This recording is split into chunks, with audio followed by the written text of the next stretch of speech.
اس ماہ مبارک میں ایک رات آنے والی ہے اور ہر سال آتی ہے. ہم اور آپ اپنی زبان میں اس رات کو شب برات کہتے ہیں. حدیث پاک کے اندر اس رات کو لیلۃ النصف من شعبان کہا گیا. ابن ماجہ کی حدیث پاک ہے اور دیگر احادیث کی کتابیں. اس کے اندر جو لفظ آئے زبان مصطفیٰ سے نکلے اس اہم رات کے لیے وہ لیلۃ النصف من شعبان، یعنی شعبان کی جو 15ویں شب ہے، یہ الفاظ مصطفیٰ نے نکالے. ہم اور آپ اسے کہتے ہیں شب برات. اس کو آقا نے لیلۃ الرحمہ بھی کہا، رحمت والی رات. قرآن کریم نے اس رات کو لیلۃ المبارکہ کہا، برکت والی رات، لیلۃ المبارکہ. الگ الگ لفظ سے، ناموں سے اس رات کو سماج میں، انسانی سوسائٹی میں یاد کیا جاتا ہے. اب اس رات میں جو کام بندے کو کرنے ہیں اللہ کے رسول صلی اللہ علیہ وسلم نے اس کی طرف اشارہ کیا. اور دیکھیں اس رات کو پڑھ کر، اس کی باتیں سن کر اللہ کی رحمت کا اندازہ لگا. اللہ رب کریم کی رضا ہے، اس کی چاہت ہے میرے عذاب اور میری پکڑ سے بچ جائے، وہ میرے رسول کے اسوہ حسنہ میں ڈھل جائے، میری رحمت کی طرف لپک پڑے، مجھے اپنا رب جانے، میرے حضور روئے گر گرائے، مجھے سجدہ کرے، مجھے پکارے، مجھ سے مانگے. یہ اس کی مشیت ہے، یہ اس کی چاہت ہے، یہ اس کی رضا ہے کہ میرا بندہ مجھ سے سوال کرے، میرا بندہ میری طرف لپکے، میرا بندہ میری طرف دوڑے. اب وہ چاہت کیسے ہے وہ دیکھیے. رسول اکرم صلی اللہ علیہ وسلم نے ارشاد فرمایا حدیث پاک کے اندر کہ جب یہ نصف شعبان کی شب آئے، رات آئے، تو قوموا لیلہا وصوموا نہارہا. یہ حدیث پاک کے الفاظ. جب یہ نصف شعبان کی شب آئے، رات آئے، جسے ہم شب برات کہتے ہیں، چھٹکارے کی رات، برات کی رات، خلاصی کی رات، نجات پانے کی رات، گرفت سے آزاد ہونے کی رات، کہ ہم جو گناہوں میں جگڑے ہوئے، اپنی خواہشات میں، آرزوؤں میں اکڑ گئے ہیں، تو ہمیں اس سے نکلنا کیسے، اس گرفت سے باہر کیسے آنا، اس پکڑ سے ہمیں نجات کیسے ملے. تو اس لیے کہا گیا یہ شب برات ہے. برات، بری ہو جاؤ، چھٹکارا پالو، نجات پالو، خلاصی پالو، تم گرفتاری سے نکل جاؤ، اپنے آپ کو نکال دو. تو نبی نے فرمایا جب یہ رات اپنی زندگی میں پاؤ تو اس رات میں تم قیام کرو. قیام کا مطلب کیا ہے کہ اللہ کے حضور کھڑے رہو. ہم اور آپ کیا کرتے ہیں آج کے دور میں، ہمارے بچے نوجوان، کہ ہم اور آپ راتوں میں گھومتے پھرتے، یہاں جاتے وہاں جاتے، تفریح ہے، ہوٹل بازی ہے، اور رات کے اکثر حصے ہم گپ شپ میں، ٹہلنے اور پھرنے میں گزار دیتے، اور تھوڑا سا وقت ہم اور آپ کہیں عبادت کر لیتے، قرآن کی تلاوت کر لیتے یا سجدہ کر لیتے، لیکن اکثر وقت ضائع ہو جاتا. نبی نے فرمایا پوری شب، پوری رات تمہارے لیے قیام کی رات. اللہ کی بارگاہ میں کھڑے رہو، روتے رہو، گڑ گڑاتے رہو، اپنے دل اور ضمیر کی توجہ، دل و دماغ کو یکسو کر کے اللہ کی طرف متوجہ کرو. یعنی تمہاری اس رات کا اکثر حصہ، اس کے اکثر اوقات ضروریات زندگی کے علاوہ جو تمہارے لیے ضرورت ہے کہ کہیں جانا ہے، کسی حاجت سے فارغ ہونا ہے، اسے چھوڑ کر اکثر وقت تمہیں اللہ کی یاد میں اس رات کے حصے کو گزار دو. اس رات میں قیام کرو. جب دن آئے تو کیا کرنا ہے، تو اس کے دن میں، اس رات کے ڈھلنے کے بعد جو دن آئے تو کوشش کرو کہ تم اس دن میں روزے کی حالت میں روزے سے رہو. حدیث پاک کے اندر آتا ہے، دیکھیں مصطفیٰ کتنے کریم ہیں، اللہ کے رسول اپنی امت پہ کتنے مہربان ہیں. حدیث پاک کے اندر آتا ہے جب شعبان کا مہینہ آتا تو اللہ کے رسول صلی اللہ علیہ وسلم رمضان کے علاوہ سب سے زیادہ روزے رمضان کے علاوہ اس ماہ مبارک یعنی ماہ شعبان میں رکھا کرتے تھے روزے. حضرت عائشہ صدیقہ کا آبزرویشن، انہوں نے جو آبزرویشن رسول اللہ سے لیا، جو ان کی سوچ ہے، جو انہوں نے دیکھا، جو سمجھا، جو مشاہدہ کیا، وہ اپنی قوم کے سامنے بیان کیا، اس امت کے سامنے، کہ اللہ کے رسول یعنی میرے شوہر نامدار اللہ کے محبوب محمد مصطفیٰ صلی اللہ علیہ وآلہ وسلم اس ماہ میں اس تسلسل سے روزہ رکھتے تھے. یہاں پہ توجہ چاہیے، کس تسلسل سے روزہ رکھتے کہ لگتا کہ مصطفیٰ اب روزہ ترک نہیں کریں گے، چھوڑیں گے نہیں، اب رکھتے جائیں گے یہاں تک کہ رمضان آ جائے اور پھر اچانک چھوڑ دیتے. تو اس طرح چھوڑتے کہ آج بھی چھوڑا، کل بھی چھوڑا، پرسوں چھوڑا، اور اتنا لمبا چھوڑتے کہ لگتا کہ اب مصطفیٰ روزہ رکھیں گے ہی نہیں. یعنی جب رکھنے لگتے تو لگاتار ایسا لگتا، حضرت عائشہ فرماتی ہے کہ اب روزہ چھوڑیں گے نہیں، رمضان مل جائے گا. اور جب چھوڑتے رکھتے رکھتے اچانک چھوڑتے تو ایسا لگتا کہ اب رکھیں گے نہیں. اس میں فلسفہ کیا ہے، اس میں حکمت کیا ہے؟ کیونکہ جانتے ہو محمد رب کی رضا چاہتے اور رب محمد کی رضا چاہتا. اللہ چاہتا ہے کہ محبوب راضی ہو، اس کی جو مرضی ہے اسی پر قوم چلے گی، اسی پہ میرے بندے چلیں گے. رسول کی جو طبیعت ہے، اس کی جو اچھا ہے، آرزو ہے، اسی آرزو کے پیچھے تو اپنے بندے کو لگانا، یہ اس کی مرضی. اور رسول کیا چاہتے ہیں کہ رب کی رضا جو ہے وہ میری رضا. یہ دونوں ایک دوسرے سے جڑے. لیکن مصطفیٰ امت میں کتنے مہربان ہیں، غور کرو. مصطفیٰ روزہ رکھ رہے، کنٹینیو رکھ رہے، شعبان کا مہینہ آیا روزہ رکھنا شروع، لگاتار رکھ رہے. عائشہ کیا فرماتی، ایسا لگتا اب چھوڑیں گے نہیں، اچانک چھوڑ دی. کیوں چھوڑا؟ اے لوگوں ناز کرو اس رسول پہ، کتنے مہربان ہیں. لقد جاءکم رسول من انفسکم عزیز علیہ ما عنتم حریص علیکم بالمؤمنین رؤوف الرحیم. یہ جو رسول تمہارے پاس آئے ہیں یہ اتنے مہربان ہے، رؤوف ہے، رحیم ہے اپنی امت کے لیے کہ بتایا نہیں جا سکتا.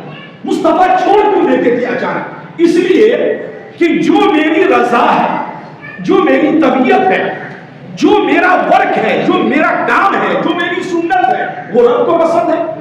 اور اللہ اسی مرضی اور میری رضا اور طبیعت کے پیچھے اپنے بندے کو لگا دیتا ہے کہ رسول ایسا کر رہے ہیں اب تم بھی کرو. تو میں جو مسلسل رکھ رہا ہوں، تسلسل کے ساتھ روزہ رکھتے جا رہا ہوں، کہیں یہ ادا رب کو اتنی پسند نہ آ جائے، اتنی پسند نہ آ جائے کہ رمضان کی طرح میری اس غریب امت پہ شعبان کا روزہ بھی فرض کر دیا. اس لیے مصطفیٰ اچانک چھوڑتے تھے. چھوڑو کہیں اللہ فرض نہ کر دی، میری امت پہ فرض نہ ہو جائے رمضان کی طرح، اس لیے چھوڑ دیا. کیونکہ رب کو مصطفیٰ کی رضا پسند ہے. آپ جو کریں گے قوم وہی کرے گی، آپ کی جو ادائیں ہوں گی قوم اس کو اپنائے گی اور اللہ اس کو فرض کرے گی. ارے یاد نہیں ہاجرہ کا صفا اور مروہ کا چکر لگانا، آنا اور جانا، آنا اور جانا، یہ کیا تھا؟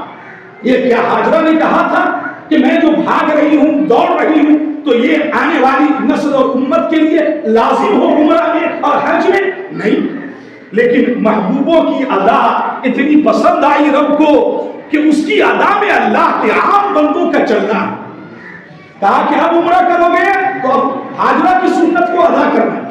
محبوب کی ادا ہی تو میری عبادت ہے. جو میرے یار ہیں، لاڈلے ہیں، پیارے ہیں، ان کی جو مرضی اور اچھا ہے، ان کی جو آرزویں ہیں، اسی کے پیچھے تو اس قوم کو لگا دیتا ہوں.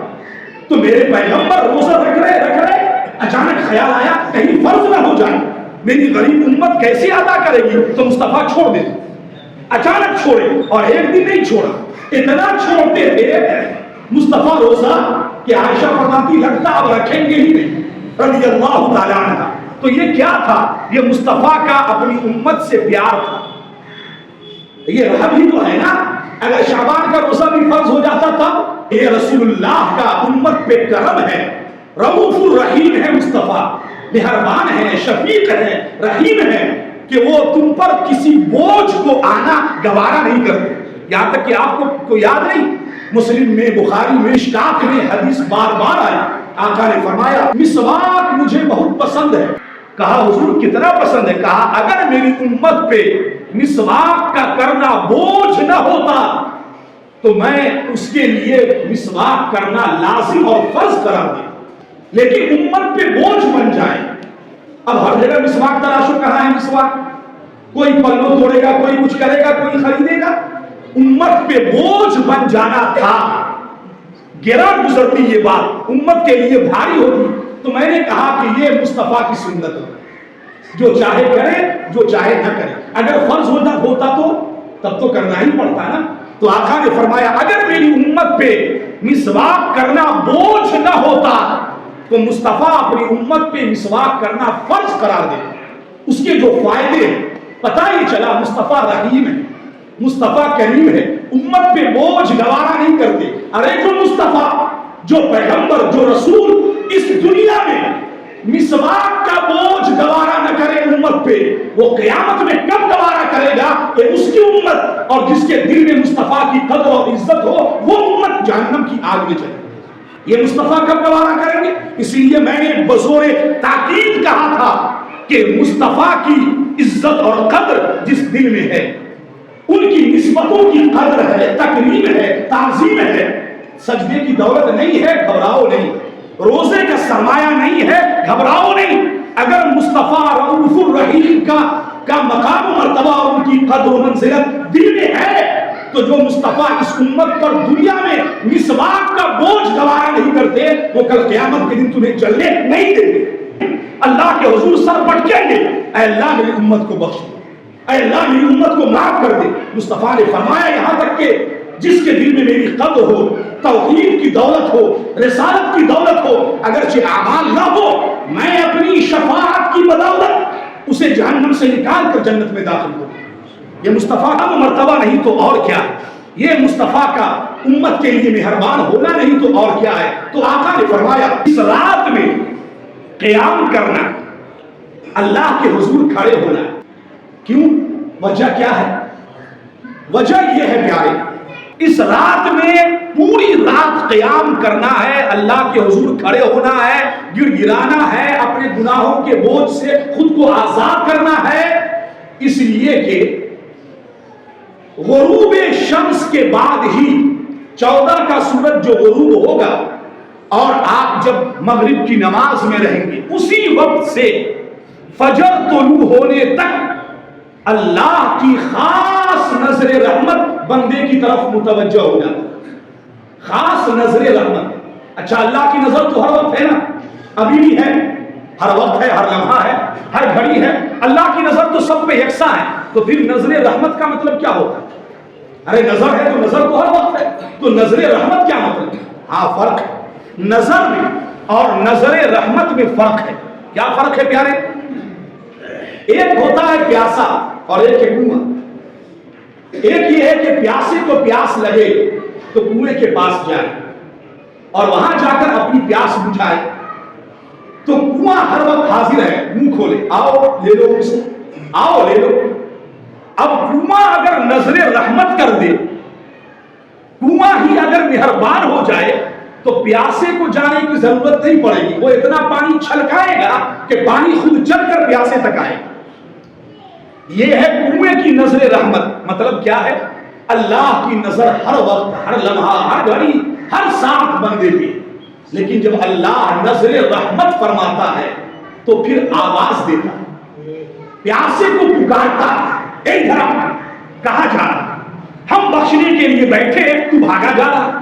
ہم رزق دینے کے لیے آواز لگاتا ہے، بندے کو بلاتا ہے. ایک تو یہ کہ ہم اور آپ ابھی مانگے، اس کی نظر میں ہے، مانگیں گے ملے گا. لیکن وہ رات جب نظر رحمت ہوتی ہے، جس گھڑی نظر رحمت ہوتی ہے تو پھر بندہ مانگتا ہی نہیں صرف، بلکہ وہ مانگنے والے کو آواز لگاتا، ادھر مجھ سے مانگ، مجھ سے سوال کر، مجھ سے طلب کر، ہم دیں گے. نبی نے فرمایا یہ گھڑی ہر سال آتی ہے. کب؟ تہجد کے وقت، سحری کے وقت میں، رات کے پچھلے پہر جب ساری دنیا سو رہی ہوتی ہے تو اللہ دیکھتا ہے نظر رحمت فرما کر اب کون غافل ہے اور کون قیام کی حالت میں، کون خبردار ہے جو تہجد کے وقت میں جاگا رہا، سحری کے وقت میں جاگا رہا ہر رات پورے سال آخری پہر میں، تو اللہ اس پہر میں آواز لگا. پورے دن تو اللہ سے مانگو لیکن اللہ آخری پہر میں خود اٹھواتا ہے، مانگو مجھ سے. الا من مستغفر فاغفر له، الا من مسترزق فارزقه، الا من مبتل فاعافيه. یہ آواز لگتی ہے ہر رات کے پچھلے پہر میں. اسی لیے اللہ کے نیک بندے رات کے پچھلے پہر اٹھتے ہیں جب ساری دنیا آرام کر رہی ہوتی ہے. ان کا کمیونیکیشن اللہ سے ڈائریکٹ ہوتا ہے، کوئی دیکھ نہیں رہا، اللہ ہے اور بندہ. کیا راز و نیاز کی باتیں ہیں، کیا گر گرانا ہے. اللہ کے نیک بندے سویرے سو کر اور رات کے پچھلے پہر اٹھتے ہیں اور اللہ کو یاد کرتے ہیں. وہ جو نظر رحمت کی گھڑی ہے پچھلے پہر، اب تو ہم اور آپ جاگ نہیں پاتے، تو پھر اللہ نے کرم کیا، مہربانی کی. چلو سارے بندے ہر رات کو جاگ نہیں پاتے، کوئی سال بھر نہیں جاگتے، چلو ایک رات ہم ہی بڑھ جاتے اور رات کا پچھلا پہر کی جو شرط تھی، قید تھا، وہ ہٹا دیا اور کہا وہ نظر رحمت جو رات کے پچھلے پہر ہوتی ہے میری، وہ آج بعد نماز مغرب سے ہی شروع، سورج کے طلوع غروب ہونے کے بعد سے ہی شروع ہے. سورج غروب ہوا اور اللہ کی نظر رحمت آپ کی طرف متوجہ، اور پھر وہ آواز آتی ہے، وہی آواز جو ہر رات پچھلے پہر آتی ہے.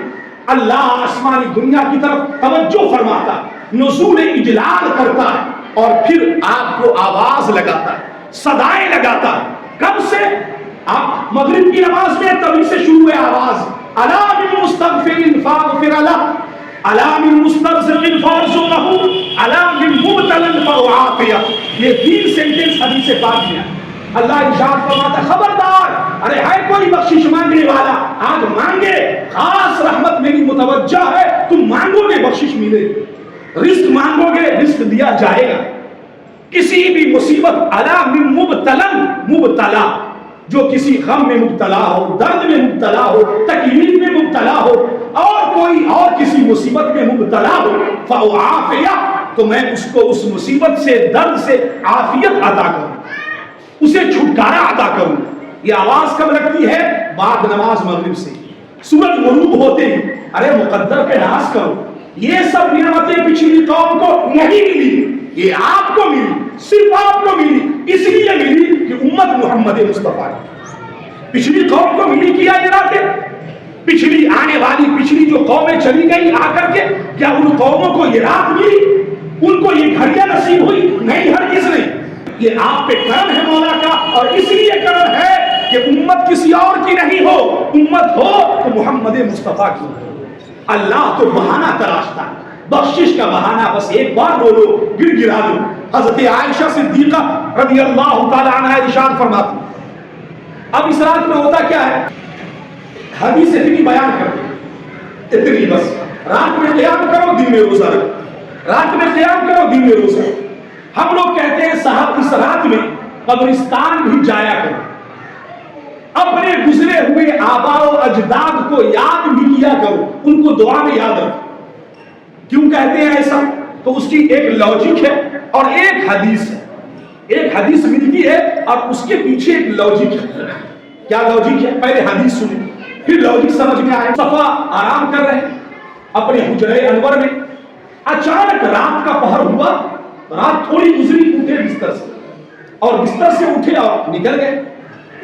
تو عائشہ کو تجسس ہوا، طلب ہوئی، میرے شوہر نامدار، میری باری ہے، میرے بستر پہ تھے، اچانک کہاں چلے گئے؟ تو آپ دیکھیں گے، غور کریں گے، جو لوگ عمرہ پہ گئے ہیں یا جو جائیں گے وہ غور کرنا، کیونکہ سنی ہوئی باتیں دیکھے ہوئے کی طرح نہیں ہوتا. فارسی کا ایک جملہ بھی ہے نا، سنا ہوا دیکھے ہوئے کی طرح کب ہوتا ہے؟ سنی ہوئی بات ہے، لیکن آنکھوں سے دیکھو. تو آپ جب وہاں جائیں گے تو وہ جو نظارہ حدیث میں ہے وہ وہاں کھڑے ہو کے دیکھیں گے کہ یہ حدیث جو آ رہی ہے سامنے، اس کا بیک گراؤنڈ کیسا ہوگا. مصطفیٰ نکلے، حجرے سے نکلے اور یہ سامنے جنت البقیع، بالکل سامنے.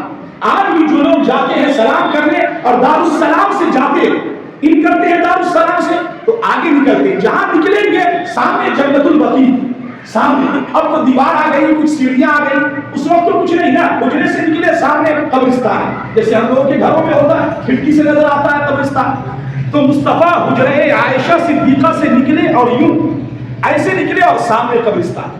حضرت عائشہ نکلی تجسس ڈھونڈ طلب کہاں ہے, بس حجرے سے وہ بھی باہر آئی. باہر آئی تو 15ویں شب 14ویں کا چاند آسمان پہ چمک رہا اور ادھر مصطفیٰ کا رخ انور چمک رہا. وہ 14ویں کا چاند, ایک تو چاند رات ہے, چاندنی رات ہے, اور وہ بھی 14ویں کا چاند ہے, مکمل چاند ہے, چمک رہا ہے, اور بالکل سامنے نہ کوئی دیوار ہے, نہ کوئی پیڑ ہے, نہ کوئی سیڑھی ہے. حجرے سے باہر نکلے کہ سامنے بقیع ہے اور مصطفیٰ اس بقیع میں کھڑے جنت البقیع میں. اب وہ 14ویں کے چاند کی چاندنی مصطفیٰ پہ پڑ رہی اور ان کے چہرے کی خیرات لے کر چمک رہی. اس 14ویں کے چاند میں مصطفیٰ کس قدر چمک رہے صلی اللہ علیہ وآلہ وسلم. عائشہ فرماتی ہے نظر پڑی سامنے تو دیکھا آقا قبروں کے درمیان اور آسمان کی طرف چہرہ اٹھائے اور ہاتھ اٹھا کر دعا کر رہے. میں تھوڑی تیز گئی, جب نگاہ پڑی قریب پہنچی نہیں, میرے شوہر نامدار ہے مصطفیٰ کریم میں تو ٹھہر گئی. سنیں کیا کہتے ہیں مصطفیٰ, تو میرے آقا میرے سرور دو جہاں بالی قوم کا احمد مجتبی محمد مصطفیٰ صلی اللہ علیہ وآلہ وسلم جنت البقیع میں آرام فرما جلوہ گر اپنے تمام صحابہ کے لیے دعائے خیر کر رہے ہیں. یہ حدیث پاک میں پھر اس کے بعد دعا کرنے کے بعد مصطفیٰ تشریف لائے اور ارشاد فرمایا عائشہ پتہ ہے جب میں تمہارے ساتھ بستر پہ لیٹا تھا تو جبریل میرے پاس آئے, کہا آقا اے وقت کے پیغمبر آپ آرام کر رہے, یہ ایک خاص رات ہے, اللہ نے آپ کے ذریعے آپ کی امت کو عطا کیا ہے. آج رب کی خاص رحمت متوجہ ہے, اس کی نگاہ رحمت آپ کے بندوں کی طرف. پیغمبر اٹھیے, قیام کیجیے اور سب کے لیے دعا کیجیے. تو مصطفیٰ خود قیام کر لیتے. جنت البقیع میں کیوں گئے, ایک بار گئے, یا اب جو لوگ جاتے ہیں کیوں جاتے؟ اب لوجک کیا ہے اس کے پیچھے؟ جب دعا کرنی ہے اپنے لیے, مانگنا ہے اپنے لیے, اور وہ مانگ پوری ہوگی, ڈیمانڈ پوری ہوگی, کیونکہ ڈیمانڈ پوری کرنے والا خود آواز لگا کہ مجھ سے مانگو میں دوں گا. تو کتنا بڑا کم قسمت ہے, یا ہم کتنے بڑے ناہنجار ہوں گے کہ صرف اپنے لیے مانگے اور اپنے باپ داداؤں کو چھوڑ دیں. ارے یہ کتنی بڑی کم قسمت اولاد ہے کہ جو گزر گئے اب ان کو آپ سونا چاندی نہیں دے سکتے, جو باپ ماں گزر گئے ان کو کپڑا نہیں پہنا سکتے, ان کے لیے آپ کیا کر سکتے؟ دعا کر سکتے, پورے سال دعا کر سکتے. اور ان کے لیے سب سے بڑی دولت سونے چاندی ہیرے جواہرات سے بڑھ کر ان مرحومین جو دنیا سے گزر گئے ان کے لیے ان سے بڑا سرمایہ کوئی نہیں ہو سکتا کہ کوئی ان کے لیے دعائے خیر کرے, کوئی ان کے لیے بخشش مانگے. تو ہم تو ہمیشہ مانگتے ہیں الحمدللہ اپنے آباء و اجداد کے لیے جو گزر گئے, لیکن یہ جو مانگ رہے ہیں اس میں قبولیت ہوگی کہ نہیں گارنٹی نہیں, ضمانت نہیں. لیکن یہ شب وہ ہے کہ قبول کرنے والا خود کہہ رہا ہے کہ مانگو تو دوں گا. تو اپنے لیے مانگو گے تو وہ بھی ملے گا, آباء و اجداد کے لیے مانگو گے تو بھی ملے گا.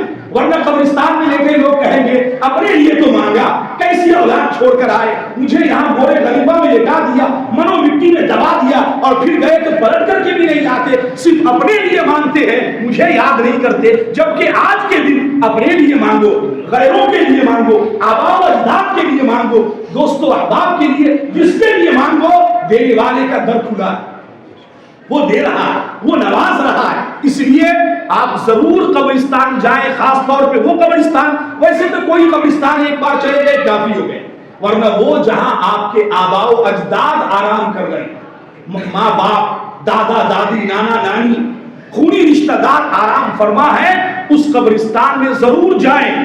اور ایسا نہیں کہ ماں باپ کی قبریں پہ جائیں, یہ جانا ضروری ہے.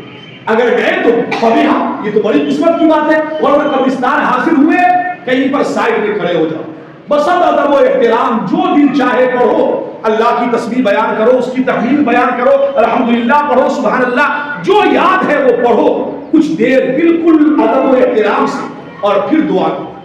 پھر ان کے لیے دعا کرو اور اپنے لیے دعا کرو، پھر وہاں سے پلٹو تو پھر رات کی گھڑی میں اللہ سے مانگو، اپنے لیے مانگو، ان کے لیے مانگو۔ تو ایک بار قبرستان جانا اس امت کے لیے اس وقت کہ آپ اگر اپنے باپ داداؤں کی اچھی اولاد ہے تو آپ کو ضرور جانا چاہیے، اپنی دعا میں اسے یاد رکھنا چاہیے۔ اللہ تعالی ہمیں اور آپ کو یہ شب برات، یہ جو مبارک راتیں ہیں، آنے والی رات ہے، اللہ تعالیٰ اس مبارک رات کی قدر اور توفیق عطا فرمائے۔ اب آخری بات، ایک تو یہ کہ رات میں قیام کرو اور دن میں روزہ رکھو۔ اچھا روزہ ہی کیوں کہا مصطفیٰ نے؟ کیوں کہا؟ اس لیے کہا حضور آپ روزہ کیوں رکھتے ہیں؟ دن میں روزہ کا ہے کہا اس لیے کہ میرے اعمال اللہ کی بارگاہ میں پیش کیے جائیں۔ وقت نہیں ورنہ اس پر تفصیلی گفتگو میں کرتا۔ کون اس آج کے بعد 15 شعبان کے بعد جو سال آئے گا، کون مرے گا، کون جیے گا، کس کا نکاح ہوگا، کون کیا کھائے گا، سب لکھا جائے گا دفتر میں، اور وہ دفتر پیش کیے جائیں گے۔ وہ جو رجسٹر ہے فرشتوں کو دیا جائے گا، پرچی کاٹ کاٹ کر، یہ فلاں کی پرچی ہے، فلاں کا رجسٹر ہے، یہ فلاں کا رجسٹر ہے، تاکہ قیامت کے دن ساری گواہی ہو۔ کیونکہ ہمارا نظام ہے نا، ہمارا نظام کیا ہے، جب کوئی مقدمہ ہوتا ہے تو اورل گواہی ہوتی ہے اور ڈاکومنٹری گواہی بھی ہوتی ہے۔ وٹنس دونوں طرح کے ہوتے ہیں، اورل وٹنس بھی ہوتے ہیں اور ڈاکومنٹری بھی ہوتے ہیں۔ تو کل قیامت کے دن اورل گواہی بھی ہوگی اور ڈاکومنٹری وٹنس بھی سامنے ہوں گے، گواہ سامنے ہوں گے۔ کیسے اورل گواہی کیسے ہوگی اللہ کے حضور؟ کیونکہ میرا نظام یہی، ہمارے یہاں جو کورٹ کچہری ہے اس کا نظام یہی ہے، تو اللہ نے اپنی بارگاہ میں بلا کر کے بھی اسی نظام سے گزارا۔ تم کو اسی نظام سے گزرنا ہے، اسی سسٹم سے جس سسٹم میں تم پل بڑھ کے آ گئے۔ ہمارے یہاں اورل گواہی بھی ہوتی ہے، ڈاکومنٹری گواہی بھی۔ اللہ کی بارگاہ میں اورل گواہی زبان، چمڑے، ہاتھ، آنکھ، کان، یہ گواہی ہے۔ قرآن کریم نے بیان کیا نا وَقَالُوا لِجُلُودِهِمْ لِمَ شَهِدتُّمْ عَلَيْنَا۔ یاد کرو اس وقت کو جب تمہارے چمڑے، تمہاری زبان، آنکھ، کان، ہاتھ، پاؤں، انگلیاں تمہارے خلاف گواہی دیں گی اللہ کی بارگاہ میں، تو تم کہو گے ہاتھ پاؤں کو ابے تم کو بولنا کس نے سکھا دیا؟ قَالُوا أَنْطَقَنَا اللَّهُ الَّذِي، ارے ان کو بولنا کس نے سکھایا؟ تو وہ کہیں گے ہم کو اسی نے بولنا سکھایا جس نے زبان کو بولنا سکھایا، یعنی اللہ تعالیٰ نے۔ یہ اورل گواہی اور ڈاکومنٹری گواہی، یہ جو فرشتے لکھ رہے ہیں، رجسٹر تیار ہو رہا ہے، وہ پیش ہوگا تو سارے کے رجسٹر پیش کر دیے جاتے ہیں۔ لو صاحب سارے کام کاج کرو۔ پیغمبر نے فرمایا روزے رکھو، اس لیے کہ اعمال پیش ہوتے ہیں سال بھر کے، اور اگلے سال کے اعمال کیا کیا ہوں گے اس کا دفتر دیا جاتا ہے۔ تو میں یہ چاہتا ہوں کہ جب میرے اعمال اللہ کی بارگاہ میں پیش ہوں تو میں روزے کی حالت میں، تو ہمیں بھی چاہیے جن کو توفیق ملے، جس کو وقت ملے، کوئی بڑا کام کاج نہ ہو، تو وہ جو رات گزرے گی اور دن آئے گا، ہمیں چاہیے اس دن میں ہم اور آپ روزے سے، اللہ تعالیٰ ہمیں اس دن کو روزے کے ساتھ گزارے۔ دیکھیے 3 درجے، ایک یہ کہ رات میں قیام، دن میں روزہ، اپنا اپنا مطلب، ہم اپنے بس۔ دوسرا یہ کہ رات میں قیام، دن میں روزہ، ساتھ میں قبرستان، مردوں کو یاد رکھو۔ تیسرا یہ ہے کہ قیام بھی کرو، روزہ بھی رکھو، قبرستان بھی جاؤ، اور توفیق اگر اللہ عطا کی ہے تو کچھ خاص قسم کے کھانے بھی پکاؤ۔ یہ تیسری چیز ہے۔ اب یہ باتیں جو ہے، پہلی چیز کئی حدیث پاک، دوسری چیز ایک حدیث پاک، اور فقہا کے کئی اقوال ہیں، اور یہ جو تیسری چیز ہے یہ نہ پہلی حدیث میں ہے نہ دوسری حدیث میں، تو پھر یہ کیا ہے صاحب؟ حرام ہے، ناجائز ہے؟ نہیں ہرگز، یہ ایک مستحب کام ہے، اچھا کام ہے۔ اگر آپ کو توفیق ملا تو آپ نے حلوہ پکایا اور اللہ کا شکر ادا کیا۔ ٹھیک ویسے ہی جیسے عید الفطر میں عید کی نماز کی حدیث ہے، مصافحہ معانقہ کی حدیث ہے، لیکن اس کے بعد جو آپ ایک دوسرے کو بلا بلا کے آپ کیا کھلاتے ہیں؟ عید کے دن سویاں کھلاتے، کھا لو سویاں، یہ آپ کا کلچر ہے، یہ ایک مستحب کام ہے، ایک اچھا کام ہے، کھلاتا ہے، یعنی کلچر ہے، اس کی جیسی توفیق ہے وہ کھلاتا ہے، مستحب کام ہے۔ یعنی پتہ یہ چلا ہر وہ موقع جو اہم ہو، اللہ کی خاص رحمت کا ہو، اس کے فضل کا ہو، تو اس وقت بندہ مومن کو چاہیے کہ اپنے پہناوے کا، اوڑھانے کا، کھانے کا، پینے کا اچھا انتظام کرے۔ جیسے کہ کپڑا بھی اس دن اچھا پہننا ہے، وہ جو رات آئے گی تو اسلامی لباس میں رہنا، کوئی پینٹ شرٹ میں نہیں۔ اور میں تو ہمیشہ کہتا ہوں میرے پیارے، جمعہ کا دن آئے اللہ کے حضور آتے ہیں اسلامی لباس میں آئے, اچھے لباس میں آئے, کیونکہ یہ میرا تہوار ہے, یہ اللہ کو پسند ہے, یہ جمعۃ المبارکہ, یہ میری چھوٹی عید ہے, تو اس عید کے دن ہمیں اس کی قدر کرنی ہے اسلامی لباس پہن کر. اللہ تعالی ہمیں اور آپ کو وہ جو اہم رات آنے والی ہے دعائے مغفرت کی, بخشش کی, عطائے اور انعامات کی, اللہ تعالیٰ اس رات کی قدر کی توفیق عطا کرے, اس رات میں جاگنا اور مانگنا, ورنہ ایسا نہ کہ بدقسمتی ہو رات نکل جائے اور ہم سوئے سوئے گزار دیں, پھر پتہ نہیں اگلے سال نصیب ہو کہ نہ ہو. وما علینا الا البلاغ.